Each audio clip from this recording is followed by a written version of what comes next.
Daytona Beach, spring break, 2026. An officer stops a 27-year-old from Tennessee over an open container. That stop should have been nothing.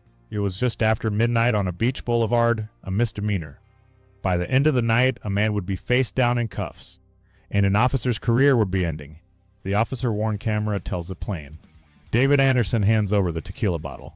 Then he tosses the cork at the officer. A cork, a dumb move, and a misdemeanor that spiraled. Within seconds, Anderson was ordered to the ground. Cuffed, pinned, handcuffed, head down, and then the strikes, several of them, to the head of a man who couldn't move.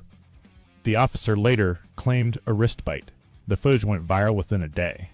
The bystander clip spread faster than the department could respond. Chief Jakari Young faced the community days later and refused to defend it. At a meeting with the NAACP and Black Clergy Alliance, the chief said the video showed nothing like the department he'd spent 6 years building. But here's what the community didn't know yet. A year earlier, July 2025, the same officer held a rifle against the back of a man already on the ground. On camera, he told that man he'd open fire if he so much as moved. Internal Affairs sustained that complaint. No justification, they wrote. The punishment, a 1-day suspension, quietly reduced to a written reprimand. He stayed on the street. 8 months later came the tequila cork. The police union disagreed with all of it. Their statement called the process a witch hunt and mocked, quote, flashy attorneys on private jets.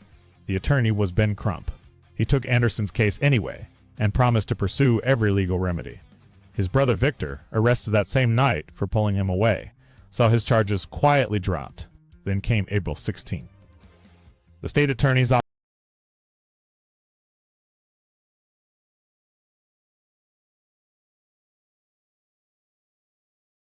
had spoken. No crime, no case, no consequences. But the department kept digging. Internal Affairs worked the file for 5 more months. Out of the headlines, August 18th. The finding, excessive force. Chief Young's office announced the termination in 1 sentence.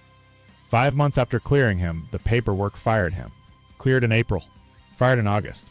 No criminal record, but no badge either. And Anderson's civil case is still pending, with one of the most famous attorneys in America attached. The question this case leaves behind: how many sustained complaints does it take before an officer comes off the street? In Daytona, the answer was 1 rifle, 1 cork, and 5 months of paperwork. If you believe a written reprimand shouldn't be the price of a badge, this channel follows every one of these cases. What's your take on the 5-month gap? Drop it in the comments. Subscribe for the next chapter. Anderson's civil suit is coming, and we'll cover every filing.